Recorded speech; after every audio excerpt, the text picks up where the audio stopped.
सामान्य नागरिक सामान्य नेता के रूप में नहीं है, वो असामान्य होते जा रहे हैं। यार द्रौपदी जी तो कागज़ लेके मेरे पास आती थी, हम जब भारत के प्रधानमंत्री थे मंत्री, तो इनका कई गो काम किया है।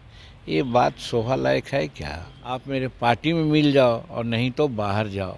दो दो बार कहा हमारे सभी विधायकों के सामने, प्रफुल्ल जी बैठे हुए हैं इनके सामने, तो हमारे सामने क्या उपाय था? नमस्कार, आप न्यूज़ फाउंडेशन देख रहे हैं। मैं हूं आपके साथ वंदना। हमारे साथ बात करने के लिए हैं पूर्व मुख्यमंत्री जीतन राम मांझी। सर, इन दिनों नीतीश कुमार पर बहुत कुछ बोला जा रहा है। राजद के नेता एक एक करके, जिनका राजनीति अगर देखा जाए तो उतना नहीं कुछ हुआ, लेकिन नीतीश कुमार पर बोलते नहीं थक रहे हैं, फिर भी सहन नीतीश कुमार कर रहे हैं। आखिर कारण क्या है?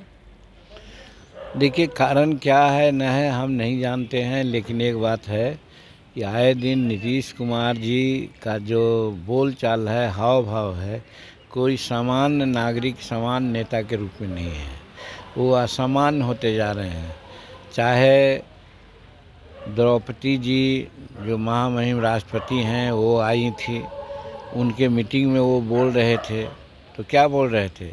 यार द्रौपदी जी तो कागज़ लेके मेरे पास आती थी, हम जब भारत के प्रधानमंत्री थे मंत्री, तो इनका कई गो काम किया है। ये बात शोभा लायक है क्या? ये तो उचित नहीं है। हम समझते हैं कि वो आदिवासी हैं, सबसे पहले महामहिम है, ऐसा बोलना नहीं चाहिए था, तो असामान्य उनका विचार है। दूसरी बार आपने देखा कि महावीर चौधरी जी के घर पर गए उनकी पुण्यतिथि मनाने, तो पुण्यतिथि मनाने तो उनके तैल चित्र पर माला देना चाहिए, फूल अर्पण करना चाहिए। वो तो किए नहीं, उनके बेटा अशोक के माथे पर फूल अर्पण करके बैठे भी नहीं, चल दिए। ये कोई सामान्य दिमाग का सामान्य विचार का आदमी कर सकता है क्या? असामान्य है वो, पता नहीं क्यों है। फिर आगे आप चले आइए तो आपने देखा होगा कि भाई असेंबली में महिलाओं के प्रति जो बात उन्होंने कही, सब कोई जानता है कि माता पिता क्या करते हैं, बेटा बहू क्या करते हैं, बेटी दामाद क्या करते हैं, लेकिन उस चीज़ को वर्णन करना फ्लोर पर कि उचित है क्या?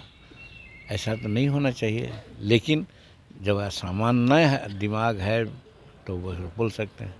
फिर जीतन मांझी उनसे हर चीज़ में बड़ा है। बिल्कुल।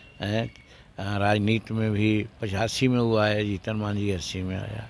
वो 74 वर्ष में चल रहे हैं, जीतन मांझी 80 वर्ष में चल रहा है। वो 68 में या 69 में डिग्री प्राप्त किया, जीतन मांझी 66 में ऑनर्स ग्रेजुएट किया है। उसको तुम तमाम करना तो ये कोई उचित बात तो नहीं थी, लेकिन उन्होंने किया, ये सामान्य बात तो नहीं है। हद मानिए वो भी छोड़िए। जब अपनी बैठक वो कर रहे थे वहाँ पर, तो उसमें रत्नेश सदा जो उनके मंत्री हैं, उन्होंने जब कुछ बात की, काम की, तो काम की बात और गरीब की बात ये सुनना नहीं चाहते हैं। और ये जब सजेशन देने लगा कि जो ज़मीन पर रह रहा है उसको कुछ दीजिए, 3 डिसमिल की जगह पर 5 डिसमिल दीजिए, या जो झुग्गी झोपड़ी में रह रहा है उसको ठीक से ही कीजिए, तो उसको कह रहे कहाँ गया, इसको तो कहाँ काम करने के लिए दिया था, ये नहीं जानता है कि हम काम करते हैं, गरीबों को हमसे ज़्यादा कोई काम करता है, उनको भी अरे हो कर दिए। तो ये सारी बातें ऐसी है जिससे लगता है कि वो सामान्य व्यक्ति के रूप में काम नहीं कर रहे हैं।